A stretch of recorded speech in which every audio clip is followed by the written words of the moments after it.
नमस्कार दोस्तों, आशा करता हूँ कि आप अच्छे होंगे। आज हम लोग स्पोकन इंग्लिश पे चर्चा करने जा रहे हैं और हर एक लोगों की ख्वाहिश होती है कि उसे कम से कम इंग्लिश बोलना आए और उस इंग्लिश बोलना सीखने के लिए वो कोशिश भी करता है, मेहनत भी करता है और उसमें से कुछ सफल भी हो जाते हैं और कुछ समझ ही रहे हैं कि मैं क्या कहना चाह रहा हूँ। आखिर हमें इंग्लिश कैसे सीखनी चाहिए, या हम ऐसे कहें तो हम इंग्लिश बोलना कैसे सीख सकते हैं। इसके लिए हमें क्या करना है कि थोड़ी सी बचपन की चीज़ों को रिकॉल करनी है। हमें यह जानना है कि जब हम हिंदी सीख रहे होते थे या जब हमने हिंदी सीखा तो क्या हमें किसी ने हिंदी सिखाया। अभी हम लोग हिंदी में बात करते हैं तो हमें किसी ने हिंदी बोलना नहीं सिखाया, बल्कि क्या किया, हमने हिंदी खुद बोलना सीखा। अब ये जो हिंदी बोलना सीखा वो कैसे सीखा, तो हमें एक इन्वायरमेंट मिला था। क्या मिला था? एक इन्वायरमेंट मिला था, जिस इन्वायरमेंट में हमने ये देखा कि जितने भी लोग हैं सब के सब हिंदी में ही बात कर रहे थे। तो हमने क्या किया, हमने अपने सेंस से, ऑब्जर्वेशन से उन वर्ड्स को अडॉप्ट किया और फाइनली हम लोग हिंदी बोलना सीख गए। तो हमें क्या करना है, इंग्लिश बोलना सीखने के लिए सबसे पहला काम क्या करना है कि हमें एक इन्वायरमेंट बनाना है। जब हम एक इन्वायरमेंट बना लेंगे, सबसे पहला काम हमें क्या करना है, एक इन्वायरमेंट बनाना है। ठीक है। अब ये जो इन्वायरमेंट बनाने का मतलब ये हुआ कि हमें ऐसे जगह पे चले जाना चाहिए जहाँ पे सब लोग इंग्लिश में ही बात करें। जैसे हिंदी के केस में हमने इन्वायरमेंट बनाया, वैसे इंग्लिश के केस में भी एक इन्वायरमेंट होना चाहिए जहाँ पे सब लोग सिर्फ और सिर्फ इंग्लिश में ही बात करें। लेकिन ऐसा तो संभव है नहीं हमारे भारत में, और ख़ास करके उस परिवेश में जहाँ के बच्चे इंग्लिश बोलना सीखने की कोशिश कर रहे हैं, वैसे ही परिवेश में तो इन्वायरमेंट मिलना मुश्किल है। तो ये तो बात हो गई हमारे भारत की। अब इसके लिए क्या हो सकता है कि हमें विदेश चले जाना चाहिए। अगर विदेश चले जाएंगे तो ऑब्वियसली है कि हम इंग्लिश बोलना सीख जाएंगे। आपने नोटिस किया होगा कुछ लोग जो विदेश जाते हैं शायद पढ़े लिखे नहीं होते, उनको इंग्लिश अल्फ़ाबेट्स का भी नॉलेज नहीं होता, but they know how to speak in English. जब वो आते हैं तो इंग्लिश में अच्छी तरह से बात करते हैं। इसका एक ही रीज़न रहता है कि वे भी मतलब कि उनको एक इन्वायरमेंट मिला था और उस इन्वायरमेंट के थ्रू उन्होंने वो भाषा, वो लैंग्वेज सीखी थी। तो दूसरी बात, एक बात तो ये समझ में आई कि एक इन्वायरमेंट बनाना है। इन्वायरमेंट बनाने के लिए हम या तो अपने इंडिया में ही बना लें, वैसा जगह ढूंढें जहाँ पे सब इंग्लिश में बात करता हो, या विदेश चले जाएँ। तो मुझे लग रहा है कि हमारे लिए विदेश जाना मुश्किल है, नहीं जा पाएंगे, क्योंकि वहाँ पर जाने के लिए फिर पैसे खर्च होंगे। ठीक है। दूसरी बात यह कि भारत में हर एक जगह ऐसे ग्रुप नहीं मिलेंगे, हर एक कॉलोनी नहीं मिलेगी जहाँ पर सब के सब इंग्लिश में बात करते हो। ठीक है। तो हम क्या करें, तब हमें क्या करना है कि अपने दोस्तों के साथ एक, आप ऐसे कह सकते, ट्रीटी कर लीजिए, समझौता कर लीजिए कि भाई जब भी हम लोग मिलेंगे आपस में तो इंग्लिश में ही बोलेंगे और इंग्लिश में ही जो कुछ कहना है कहेंगे, एक्सप्लेन करेंगे। और सबसे पहली बात ये ध्यान रख लीजिएगा कि सीखने के क्रम में आपको ये बात बिल्कुल भूल जाना है कि मुझे सही बोलना है। क्योंकि जब हम बच्चे थे तो जब हमने हिंदी बोलना सीखा था, शुरू किया था, तो उस समय हम जो कुछ ही बोलते थे, मतलब कि शुरुआती दौर में, तो वो थोड़ी सी गलत होती थी। फिर क्या होता था कि उसको हम बार बार करेक्ट करते करते करते फिर वो एकदम से परफेक्ट हो जाता है और हो गया। ठीक उसी तरह से जब हम इंग्लिश बोलना शुरू करेंगे तो हमें सबसे पहले ये ध्यान रखना है कि हम जो भी बोलेंगे वो एकदम गलत ही होगा, और उसको धीरे धीरे मॉडिफिकेशन होते होते वो परफेक्ट हो जाएगा, सही हो जाएगा। तो इन्वायरमेंट बनाने के लिए अपने दोस्तों से ट्रीटी कर लीजिए, बात कीजिए, उनको कहिए कि जब भी हम लोग आपस में मिले तो इंग्लिश में ही बात करें। इस तरह से क्या होगा, एक इन्वायरमेंट आप खुद से क्रिएट कर सकते हैं जो एक एक्सटर्नल इन्वायरमेंट होगा। आप क्या करें, इंटरनल इन्वायरमेंट भी क्रिएट कर सकते हैं। इंटरनल इन्वायरमेंट से मतलब ये होता है कि जब भी आप किसी चीज़ को देखें, सुने, तो उसको ना आप उसके बारे में इंग्लिश में सोचने की कोशिश कीजिए, उसको इंग्लिश में सोचना शुरू कर दीजिए। और जैसे ही आप इंग्लिश में सोचना शुरू कर देंगे वैसे ही आपकी एक जीत पक्की हो जाएगी। तो पहली बात समझ में आ गई क्या, कि हमें इन्वायरमेंट क्रिएट करना है। दूसरा ये क्या करना है कि हमें सुनना है। क्या करना है? सुनना है। अगर कोई भी इंसान इंग्लिश में बात कर रहा है, जैसे मान के चलिए हम रेडियो सुनते हैं, टेलीविज़न देखते हैं, तो उस समय जो इंग्लिश में टॉक हो रही है या इंग्लिश में बातचीत हो रही है, या ऐसा भी होता है कि जब लोग जब बातचीत करते रहते हैं तो हिंदी वाले सेंटेंस में इंग्लिश वर्ड का यूज़ करते हैं। तो हमें क्या करना है, उन सेंटेंसेस को सुनना है, उन वर्ड्स को सुनना है। ठीक है।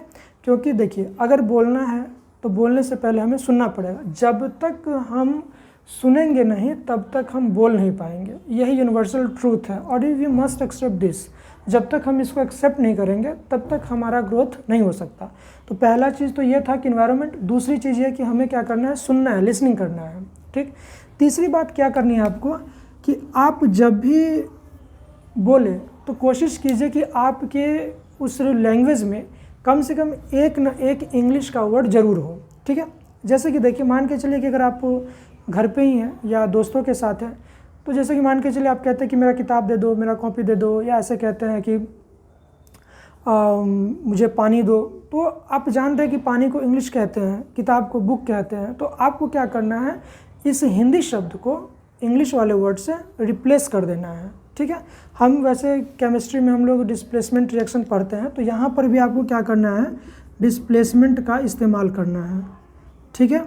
आप क्या कीजिए, हिंदी वाले वर्ड को डिस्प्लेस कर दीजिए। अब मुझे पानी चाहिए नहीं, मुझे वाटर चाहिए, आप ऐसे कह सकते हैं। दरवाज़ा खोलो नहीं, डोर खोलो। ठीक है। या ऐसे नहीं, आप ऐसे बोलते दरवाज़ा ओपन करो, आप ऐसे कह सकते हैं। बुक ओपन करो, ओपन मतलब जान रहे कि ये खोलना होता है। तो आपने क्या देखा कि हिंदी वाले शब्द को धीरे धीरे आपने इंग्लिश वर्ड से रिप्लेस कर दिया। ये 3 बातें हो गई।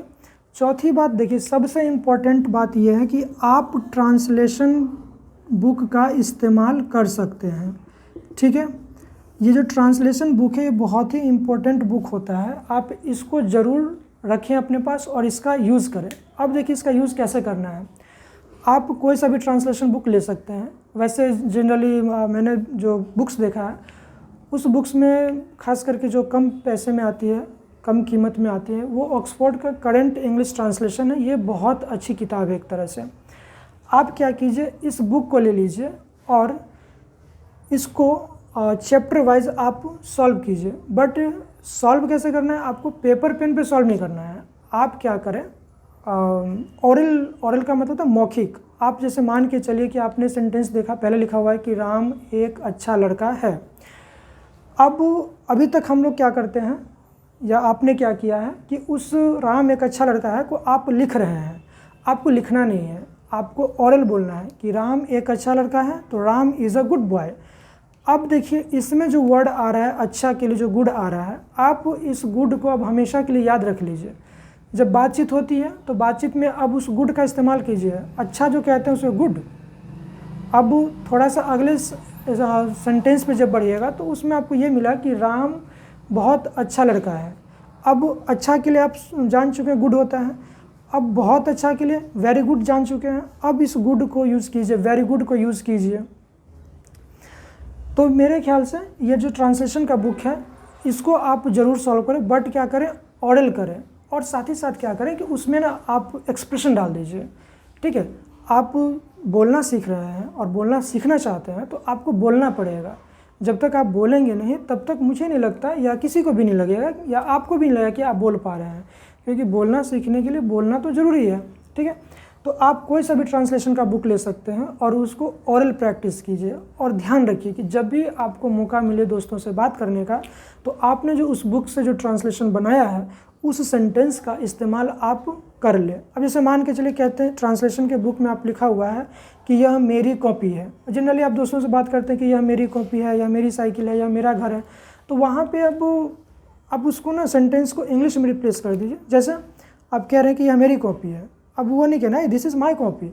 मतलब आपके सेंटेंस के साथ आपके एक्सप्रेशन भी जुड़ने चाहिए। जब तक आपका एक्सप्रेशन और सेंटेंस जुड़ेगा नहीं तब तक क्या होगा, वो परफेक्ट लैंग्वेज नहीं रहेगा। दूसरी बात क्या करना है कि आपको अपने पास एक डायरी रखनी है। ठीक है। क्या रखनी है, डायरी रखनी है। और क्या करना है कि डेली लाइफ में जो जो सेंटेंसेस यूज़ होते हैं या जो जो वर्ड यूज़ करते हैं उसको आपको नोट करना है। ठीक है। आपको क्या करना है, जितने भी वर्ड्स हैं उसको नोट डाउन करना है ना। नोट डाउन द वर्ड्स, है ना। कौन से वर्ड्स, जो डेली लाइफ में यूज़ होते हैं। ठीक है। ऐसे में क्या होगा कि आपके पास एक कलेक्शन हो जाएगा, और जब फिर आप उसको फ्री टाइम में जब उस पर थोड़ा सा थीसिस करेंगे या फिर थोड़ा थिंक करेंगे, सोचेंगे, तब आपको क्या होगा कि एक आइडिया मिलेगा। ठीक है। इसके बाद आप क्या करें कि स्टोरी का बुक ज़रूर पढ़ें, स्टोरी बुक ज़रूर पढ़ें।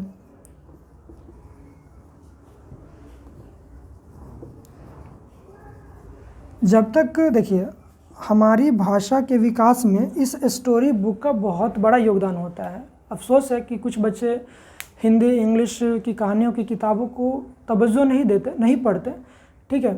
लेकिन जो बच्चे कहानियों की किताबों को पढ़ते हैं डेफिनेटली उनका जो कम्युनिकेशन होता है वो बहुत ही अच्छा होता है। क्योंकि क्या होता है कि जब हम कहानियाँ पढ़ रहे होते हैं तो हमारा जो लॉजिक होता है, तर्क करने की क्षमता होती है, उसका जो है सो विकास होता है।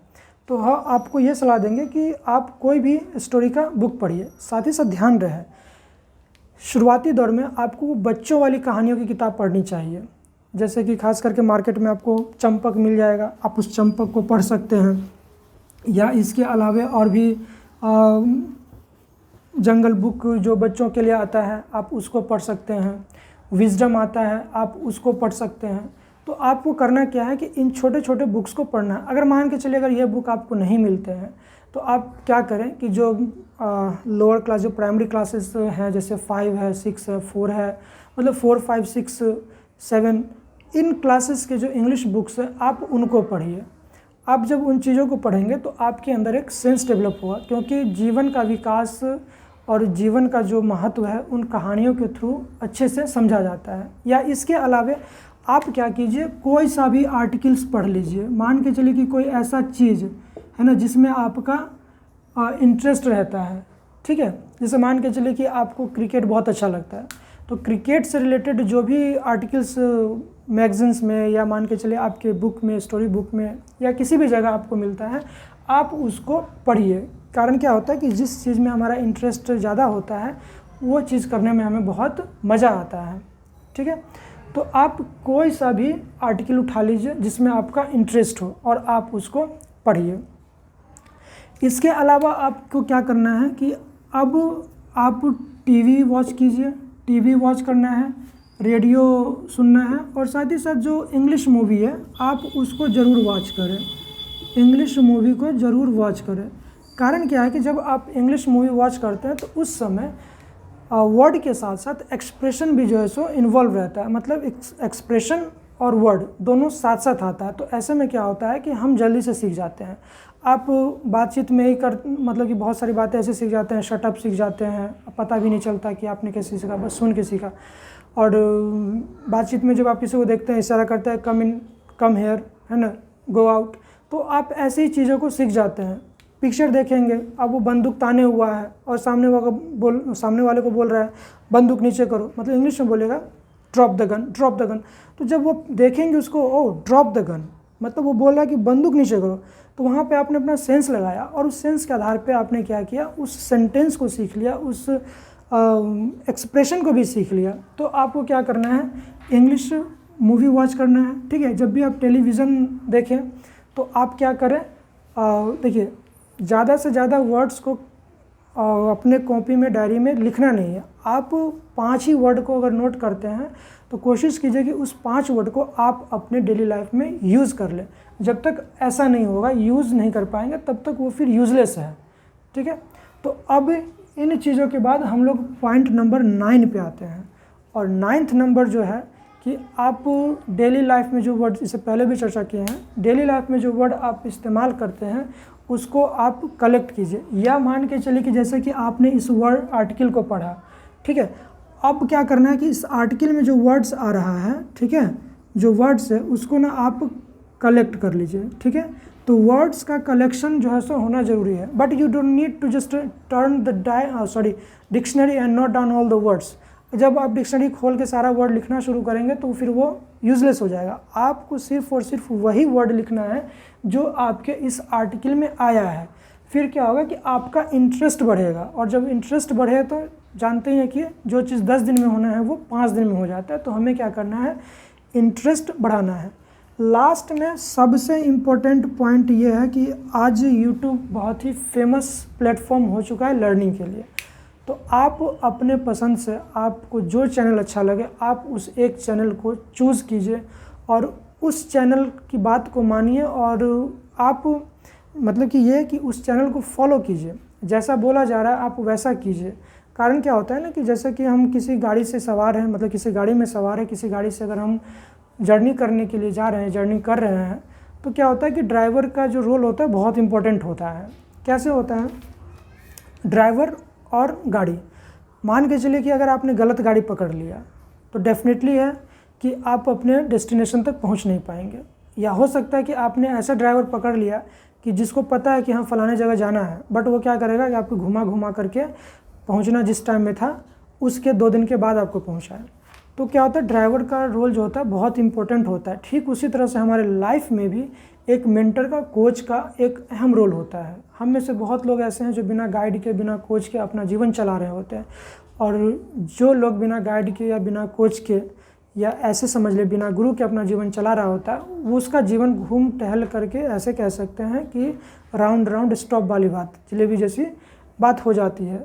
ठीक है, तो आपका एक कोच ज़रूर होना चाहिए, मेंटर ज़रूर होना चाहिए, जिसकी बात आप फॉलो करें। जब तक आप उसकी बात को फॉलो नहीं करेंगे तब तक सफलता या जो आपकी इच्छा है, जो आकांक्षाएं हैं, उसको पूरा करने में थोड़ा सा समय लग सकता है। ठीक है, तो ये क्या हुआ, कोई भी आप जो है सो एक टीचर या ट्रेनर जो है सो आप अपने हिसाब से चूज़ कर लीजिए और उसको फॉलो कीजिए। तो ये 10 पॉइंट्स था जिसको अगर आप एज इट इज़ फॉलो करने की कोशिश करते हैं तो मुझे लगता है कि आपकी इंग्लिश जो है कुछ दिनों के अंदर अच्छी हो जाएगी। दूसरी बात ये लास्ट में ये कहेंगे कि इस चैनल पर भी रोज़ एक वीडियोज़ अपलोड किया जाएगा जो आपको स्पोकन इंग्लिश में हेल्प करेगा, और अगर आप उसको एज इट इज़ फॉलो कर लेते हैं तो मुझे उम्मीद है कि आप डेफिनेटली आप 2 से 3 महीने में एक अच्छी इंग्लिश बोलने लगेंगे। लेकिन ये याद रखिए कि अगर आप चाहते हैं कि 5 दिन में या 10 दिन में या एक ही क्लास में हम इंग्लिश बोल लें तो ये संभव नहीं है, क्योंकि हम लोग अभी तक हिंदी भी ठीक से नहीं बोल पाते जो वर्षों से बोलते आ रहे हैं। तो इंग्लिश को आप कुछ दिनों में, 1 महीने में, या फिर लोगों को कहना कि क्लास ज्वाइन करो और इंग्लिश आपकी हो जाए, आप इंग्लिश में फराटेदार बोलना शुरू कर दो, तो ऐसा संभव नहीं है। हाँ, ऐसा संभव उसके लिए है कि जिसका बैकग्राउंड भी अच्छा है, लेकिन जिसने कभी क्लास 10th तक इंग्लिश पढ़ाई नहीं, और उससे ये उम्मीद या वो बच्चा उम्मीद करे कि हाँ मैं भी 1 महीने में 2 महीने में इंग्लिश बोलना सीख जाऊँ, तो ये बिल्कुल सत्य नहीं है, ये कहीं से भी संभव नहीं होता है। ठीक है, तो मुझे लगता है कि ये 10 पॉइंट्स अगर फॉलो किए जाएँ तो आपकी इंग्लिश अच्छी हो सकती है, आप मतलब कि आपकी जो स्पोकन इंग्लिश है वो अच्छी हो सकती है। तो मुझे लगता है कि ये बातें आप फॉलो करेंगे। ठीक है, मिलते हैं अगले वीडियो में, तब तक के लिए बहुत बहुत धन्यवाद।